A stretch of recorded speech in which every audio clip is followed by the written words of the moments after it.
Jadi Bapak sekalian, pada subuh yang berbahagia ini kita akan melanjutkan kajian dari kitab Arba'in Nawawiyah.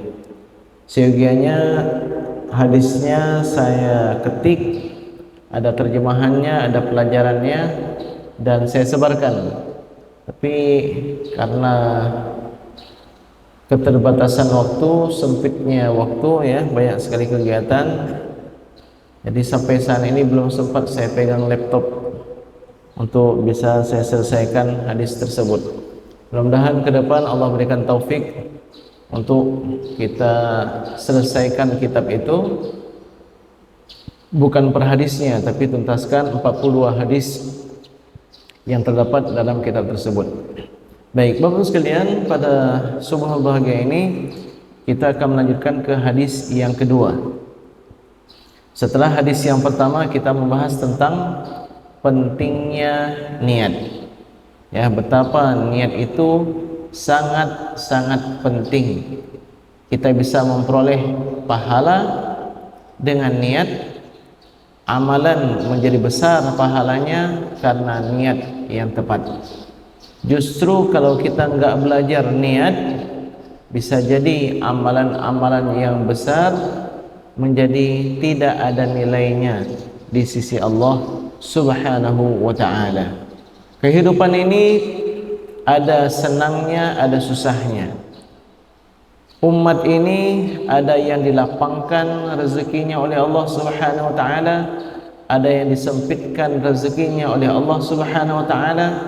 Tapi kalau tepat niatnya, maka semua kehidupan atau semua sisi dari kehidupan manusia itu akan ada pahalanya di sisi Allah Subhanahu wa ta'ala. Seorang wanita cantik jelita, salihah lagi, menikah dengan seorang laki-laki yang buruk rupa, yang mungkin tidak begitu pintar dalam mencari rezeki. Suatu hari sang istri mengatakan, "Bang, insya Allah kita akan sama-sama berada di surga." Masya Allah, kok bisa begitu, dek? Karena abang bersyukur, abang pintar bersyukur mendapatkan saya, dan saya pintar bersabar mendapatkan abang. Orang yang bersyukur dan orang yang sabar itu akan berada di surga. Benar engkau, dek. Ya.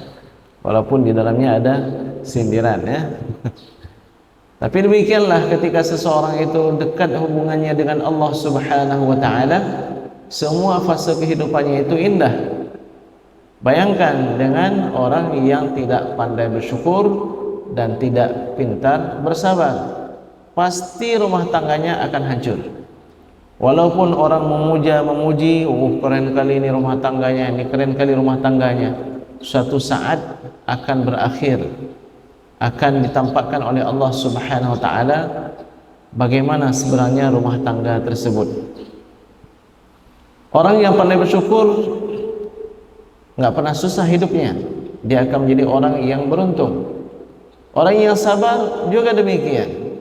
Orang yang sabar itu orang lain melihat, wah kasihan dia, kasihan dia. Tapi sebenarnya yang kasihan itu orang lain yang mengatakan dia kasihan. Orang yang bersabar itu, Masya Allah, innama yuwaffas sabiruna ajrahum bighairi hisab. Bagaimanapun beratnya ujian, apapun bentuknya, kalau dia bersabar, maka balasannya tiada terkira, tidak terbatas di sisi Allah Subhanahu wa ta'ala. Sedang hadirin hadirat Bapak sekalian, jamaah salat subuh yang dimuliakan oleh Allah Subhanahu wa ta'ala. Ajaban li amril mu'min. Orang beriman itu ajaib. Dan ini tidak berlaku melainkan hanya pada orang yang beriman. Lihat, mau tahu kita ini orang yang beriman atau tidak? Perhatikan hadis ini.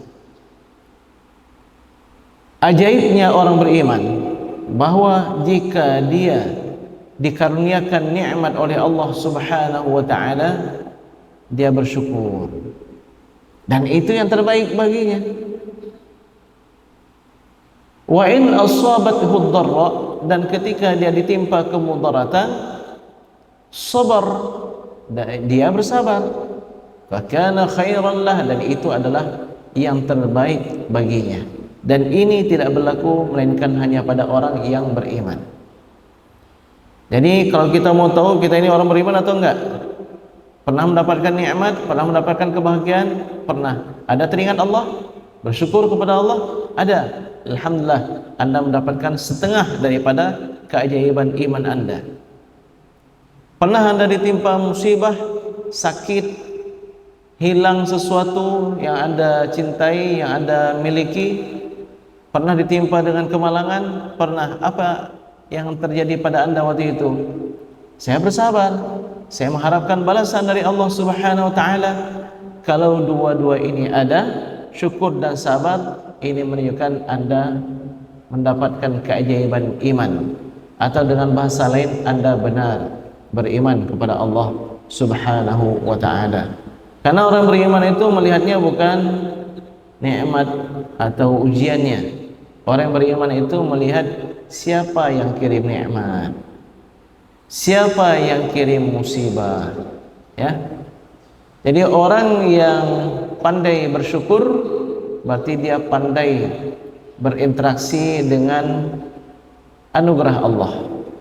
Dan orang yang bersabar ketika ditimpa musibah, ini orang ini sebenarnya sedang bersama Allah Subhanahu wa taala.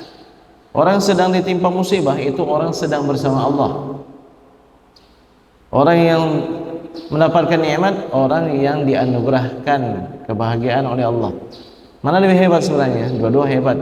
Tapi orang yang bersabar itu dari suatu sisi kita lihat mungkin lebih hebat di sisi Allah. Rasulullah SAW sabda dalam sebuah hadis qudsi bahwa Allah berfirman, wahai hamba-hambaku, aku sakit, kenapa engkau tidak jenguk aku? Aku lapar, kenapa engkau tidak jenguk aku? Aku tidak punya pakaian, kenapa engkau tidak berikan aku pakaian? Ya Allah, bagaimana aku menjengukmu, bagaimana aku memberi makan untukmu, memberi pakaian untukmu, sedangkan engkau adalah Tuhan semesta alam yang memiliki kekayaan luar biasa. Allah Subhanahu wa taala menjawab, hambaku si fulan sakit, sekiranya engkau jenguk dia, engkau akan mendapatiku di sisinya. Lihat, jadi orang yang sedang ditimpa musibah itu sedang bersama Allah. Orang yang mendapatkan nikmat, orang yang dipandang oleh Allah, dianugerahkan nikmat. Sesungguhnya si fulan kelaparan, sekiranya engkau berikan makanan untuk dia, engkau akan mendapati aku ada di sisinya. Si fulan tidak punya pakaian, sekiranya engkau berikan pakaian untuk dia, engkau akan mendapati aku di sisinya. Masya Allah, ya.